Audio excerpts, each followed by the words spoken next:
Welcome student. बेटा आज हम थ्योरम 6.1 करेंगे। बहुत ही इंपॉर्टेंट और इजी थ्योरम है और मैं कोशिश करूंगा कि अगर आज आप ये वीडियो देख लें तो आप ये थ्योरम कभी भी ना भूलें। ठीक है, आइए बेटा स्टार्ट करते हैं। बेटा इसके अंदर दिया क्या हुआ है कि अगर दो लाइन इंटरसेक्ट करें, इंटरसेक्ट मतलब काटना, जैसे ये दो काट रही है ना, एक को किस पॉइंट पे काट रही है, ओ पर, तो क्या हो, वर्टिकली अपोजिट एंगल्स इक्वल हो। और वर्टिकली अपोजिट क्या होते हैं, जब भी लाइन काटेंगी, जैसे इस लाइन ने काटा, ऐसे कभी भी आप लाइन को क्रॉस कर लो तो आप क्या देखोगे, एक एंगल अगर इधर बन रहा है, दूसरा एंगल इधर बनेगा, ये दोनों एंगल्स इक्वल होंगे, यानी ये 30 डिग्री है तो ये भी 30। अब कभी करके भी देख लेना, ऐसा होता है। Got it.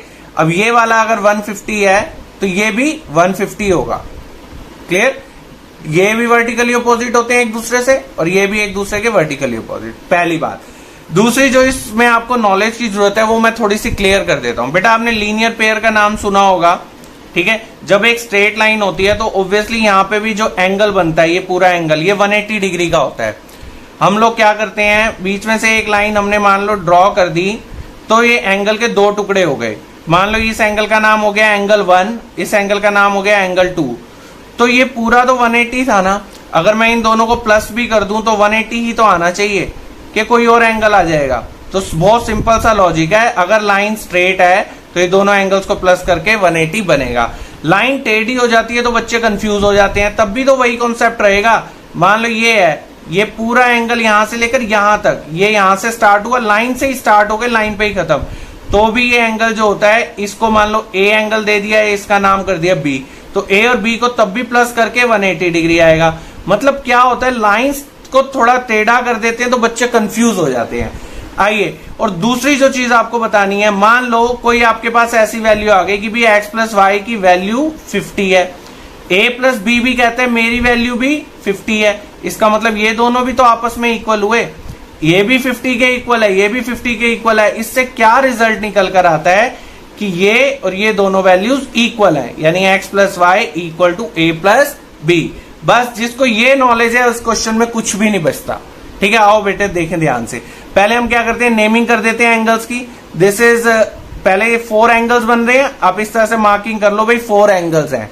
ठीक है, 1 2 3 नेम कर दिया, एंगल का नेम कर दिया, क्योंकि बच्चों को ऐसे थोड़ी दिक्कत होती है। ए ओ सी, वैसे एंगल 1 का नाम बोलूं एंगल ए ओ सी, तो 1 इक्वल टू एंगल ए ओ सी है, लेकिन जब हम 1 2 3 अगर ये नेमिंग ऐसे कर देते हैं तो थोड़ा इजी हो जाता है। ठीक है, हर क्वेश्चन में ऐसा करना पॉसिबल नहीं होता, डिफिकल्टी बढ़ती है, लेकिन इसमें बहुत इजी है। देखो हमने लिख दिया गिवन, भाई हमें गिवन है 2 लाइंस हैं ए बी और सी डी, इनका नाम है, कहां पे इंटरसेक्ट कर रही है, ओ पे। कोई ये लर्न करने वाली बात नहीं है, जो दिया था वही लिखा है। अब हमें क्या प्रूव करना है भाई, जो अपोजिट एंगल्स हैं वर्टिकली, कौन कौन से, 1 का 3 और 2 का वर्टिकली अपोजिट 4, यानी ये दोनों एक दूसरे के, ये दोनों पेयर इक्वल है, यानी 1 3 के इक्वल है और एंगल 2 4 के इक्वल है। ये भी कोई लर्न करने वाली बात नहीं है। अब हम प्रूव करेंगे इस बात को। बेटा इस प्रूफ के लिए आपको एक टिप देता हूं बहुत अच्छी, कि आपने कोई एक एंगल ऐसा सिलेक्ट करना है जिसकी बात ही नहीं करनी। जैसे सपोज एंगल 4 पे हम बिल्कुल भी फोकस नहीं करेंगे, इन तीनों पे हम फोकस करेंगे। कैसे फोकस करने के लिए मैं कह रहा हूं, देखो AOB is a straight line. अभी देखो AOB स्ट्रेट लाइन नजर आ रही है। अभी मैंने आपको समझाया, अगर स्ट्रेट लाइन पे कोई एंगल होता है, उसके दो टुकड़े कर रखे हैं इन्होंने 2 और 3, तो दोनों को प्लस करके कितना बनेगा, 180 डिग्री। लिख देते हैं भाई, स्ट्रेट लाइन थी इसलिए 2 + 3 को अगर हम करें, बेटा एंगल का साइन लगाना चाहिए क्योंकि ये सिंबल होता है एंगल का। मुझे क्या पता, अगर 2 + 3 लिख रहे हो तो ये तो 5 हो गया, लेकिन एंगल 2 + एंगल 3 मतलब नेमिंग है प्रॉपर। तो ये क्यों, रीजन में ज्योमेट्री में सबसे इंपॉर्टेंट है कि ये इसको हम कहते हैं लीनियर पेयर। क्या कहते हैं बेटा, लीनियर पेयर। Got it. और इसको हम एक इक्वेशन नेमिंग कर देते हैं क्योंकि हम इसका यूज करेंगे बाद में। ठीक है, हम बार बार दिखेंगे थोड़ा ना, इसको इसे इक्वेशन नेम दे दिया। COD, COD की बात करते हैं, COD। अब इसको भूल जाओ आप, देखो अब COD पे वही लाइन हो रही है, स्ट्रेट लाइन है, 1 और 2 दोनों बन रहे हैं इसके, एक ही एंगल के, स्ट्रेट एंगल के टुकड़े कर दिए 1 और 2, यानी 1 + 2 करके भी हमारे पास कितना आने वाला है, 180 डिग्री।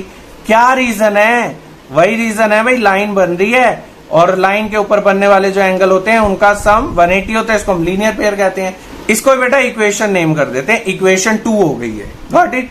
अब इक्वेशन 1 क्या कह रही है, 2 + 3 एंगल 2 + एंगल 3 इज 180 और ये एंगल 1 + 2 180। अभी सिखाया था मैंने आपको कि ये वैल्यू भी 180 के इक्वल है, ये वाली वैल्यू भी 180 के इक्वल है, यानी ये दोनों वैल्यूज भी आपस में इक्वल है।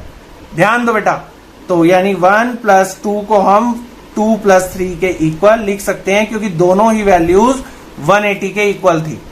Got it. बस अब 2 से 2 कैंसिल हो जाएगा क्योंकि सेम वैल्यू कभी भी इक्वल के दोनों तरफ हो ना, लेफ्ट में भी और राइट में भी, तो इट गेट कैंसिल।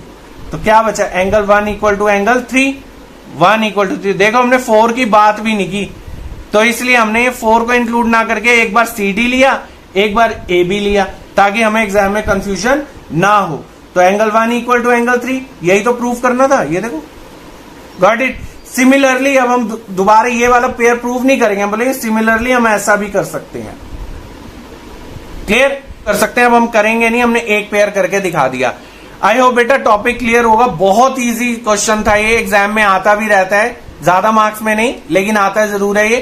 तो कनेक्ट रहिए, सब्सक्राइब द चैनल। बाकी बेटा अपने फ्रेंड्स वगैरह को बताओ, मैं कोशिश करता हूं आपको अच्छे से अच्छा सिखाने की।